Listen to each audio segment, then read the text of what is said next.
Welcome to Miller's Monsters as we talk about my best friend's exorcism, directed by Damon Thomas.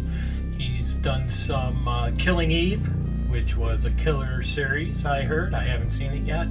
And also did some Penny Dreadful episodes, which I love that old 2016 series, Penny Dreadful.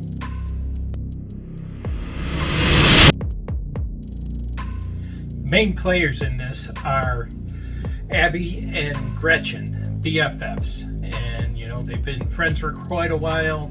They love the same 80s music, the same bands. They're inseparable.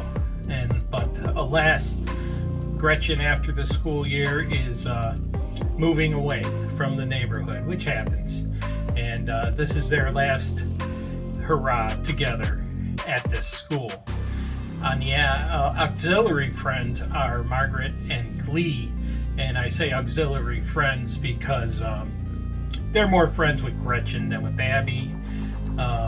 Abby is the butt of a lot of their snide remarks or harsh remarks, and but they play a key role in the part here. And our last key person is Christian Lemon, part of the Lemon Brothers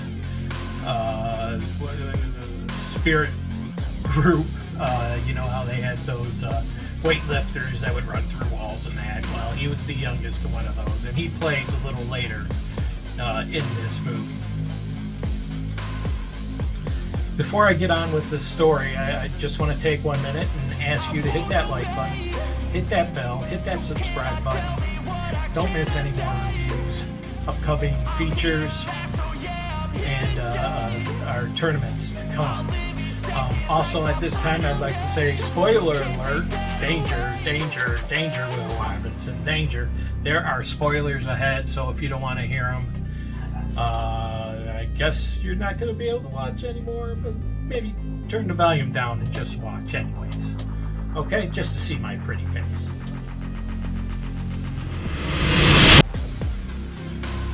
So, one weekend our four friends are home without parent supervision and decide to go to Margaret's lake house, which happens to be close by to an abandoned house, so conveniently. And after some nice don't do drugs Nancy Reagan references, they do drugs, test some drugs, and end up going out to the lake for a swim. Abby sits by the side of the lake and doesn't want to swim because they're skinny dipping, as the young kids do. And another harsh remark from Margaret to Abby sends Abby storming off, and Gretchen, being her best friend, gets and follows her. That takes us to them walking through the woods and getting to the abandoned house, which they decide to enter. And where would we be in any horror movie if people would just stay out of abandoned houses? So lucky for us, the story will continue because they go into the abandoned warehouse, or I'm sorry, the abandoned house, and start investigating. And there's weird sounds, weird vibes, and they come onto this room where they see kind of a weird altar in the corner, and all of a sudden an eye opens up and stares at them, and of course scares them, and they start running out of the house as something materializes from this eye and chases them. And Abby does get out of the house thinking Gretchen's behind her the whole way, but Gretchen doesn't make it. She's grabbed by the demon, and he possesses her. And we don't know the name of the demon yet, but that comes in later down the road as Abby discovers what's really going on here.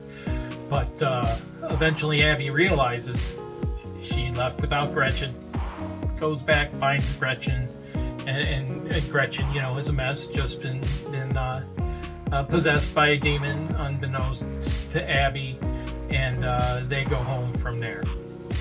And days to follow, Gretchen is getting worse and worse, sicker and sicker, and is just progressing down, being possessed by this demon. And she at one point she does some fantastic projectile vomiting, got some good distance, some good hang time on that, and that leads Abby, not just that incident, but how she's getting sicker and sicker, to think something happened at that abandoned house, and she believes that Gretchen was raped there. And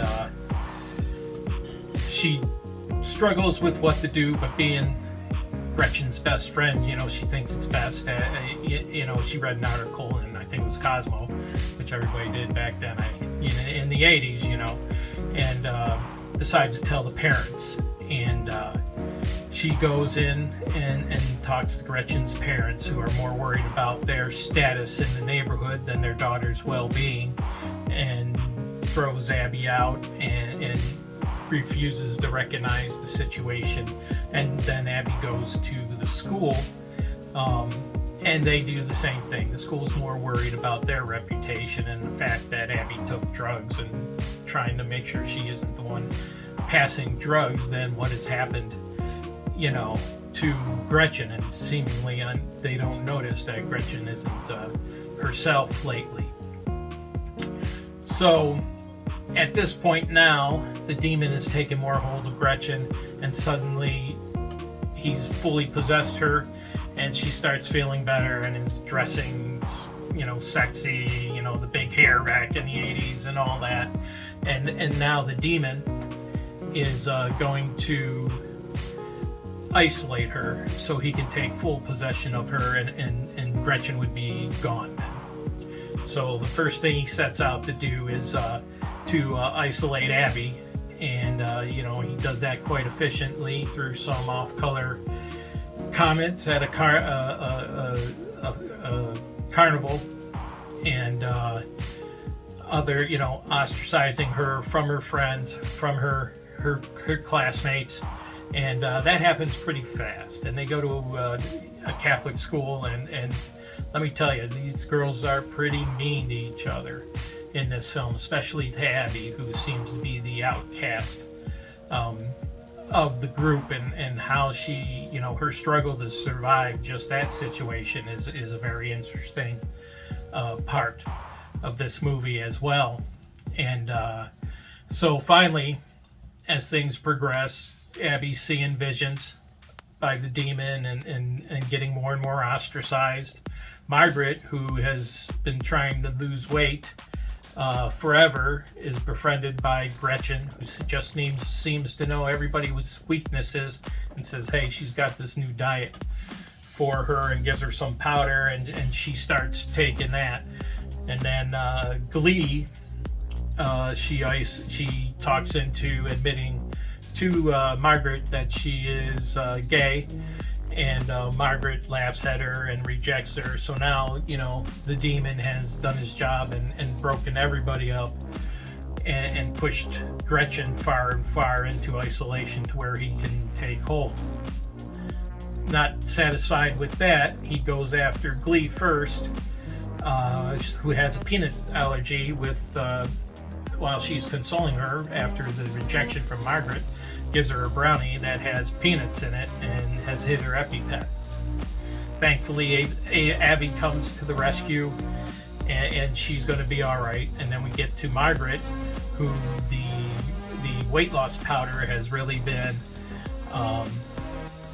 tapeworm eggs that she's been taking, and eventually Abby, again, after these people have been so rude to her, comes to her and tries to aid her and help her, and the sight of food is getting her sick, and and they say just sniff it, and she can't eat, so the tapeworm's so hungry it starts coming out of her mouth trying to get the ice cream or frozen yogurt, whatever it was. And the best gag in the film is there, where the dog comes up and grabs the head of the tapeworm and pulls it out. of her. So that's how they find out about the tapeworms. So Margaret's rushed off to the hospital, and now it's just Abby and Gretchen. And through Abby's investigation, she learns that the name of the demon is Andres. And I went to St. University with him. He's a nice guy. You know, he was always getting in trouble, but not the best demon out there. So that's pretty much why he always gets kicked out in the end of these things. But there was this one time, interesting, we met two succubuses. And, well, okay, that's not pertinent to this review, so I'll save that for maybe an outtake at some point. So now Abby's learned the name of the demon, and you know, she's thinking there's more there, and she remembers back, and this is where Christian Lemon comes into play. They had an assembly at the school where this muscle group, you know, they want to lift you up with the spirit and perform feats of magnificent strength, you know, break bricks over their stomachs and run through boards, and as they did back then. I think I had one of these assemblies when I was a kid too, with a different message though. And remembers that Christian had a strange reaction looking at Gretchen that day. So eventually she tracks them down, or tracks the Lemon brothers down, and Christian decides to talk to her, and over a frozen yogurt, which he is insane for. He just loves his frozen yogurt. Who doesn't? He tells her that your friend's possessed, and he has visions. He can see this, and the only way to save her is through an exorcism. So they slip her a Mickey and get her alone, take her back to the abandoned house, and the two of them are going to perform this exorcist, which Christian has never done before but has seen. So, you know, that makes him an expert, and he's eager to prove himself to his brothers. So they go through this exorcism, and eventually, you know, at first it's rough, and you know, as usual, and Gretchen is screaming, and Abby's like, no, stop, don't, and Christian's like, no, we have to continue, and you know, Abby stops him before he pours boiling water on him, and got way out of hand, and they take a break and come back in, and finally Christian gets the demon Andres to admit his name to him, and that's when you know, the levitation begins, and you know, it's quite obvious then that, you know, that she was possessed, and Abby's now believing she's possessed, and the devil demon plays tricks on Christian, shows him his dead mother, and says how disappointed she is in him, and he's out. So he can't take it anymore. It's just Gretchen and Abby left, and now Gretchen has escaped the rope, the ties that had her tied to the bed, and those two struggle right now, and it looks like Gretchen is going to beat Abby in the fight until Abby gets the upper hand and uses the power of 80s music, and I literally mean the power of 80s music, to exorcise the demon from Gretchen's body. She just repeats the power of an 80s band. Culture Club compels you. The power of Boy George compels you. That expels the demon with another nice projectile vomit, and then Gretchen and Abby take on the demon and eventually become victorious. And that is the story.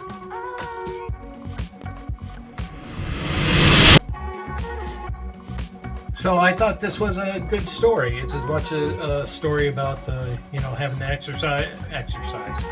Let's get physical. No, having to do an exorcism on your best friend, as it is a trying to, you know, teenagers trying to navigate school and you know, friendship, and being ostracized, you know, by the basically the whole school, as Abby was, and she really takes the brunt of everything. So Elsie Fisher as Abby and Amiah Miller as Gretchen do a wonderful job, and you know, the acting's fine in this film. The CGI is good. You know, there were some special effects here. Like I said, not like I said in the outtake, this film is good for the first up-and-coming horror person. So if you want to introduce someone to horror, this is a nice movie for that. Not the youngins. There's some off-color digs at Abby on this, and so you know, it's not that scary though. It is funny at times. The 80s references are wonderful. So you know, I enjoyed it because I'm a big 80s guy, and I knew all along that you know, the 80s was a great time for music, and who knew that, but it is also good for exorcisms. So I hope you liked what you heard. Oh, I give it a 3 out of 5, and you should catch it if you haven't already. If you like what you saw, hit that subscribe and hit that like button. And the power of Duran Duran compels you to send me a comment. Let me know what you think, and I will talk to you later.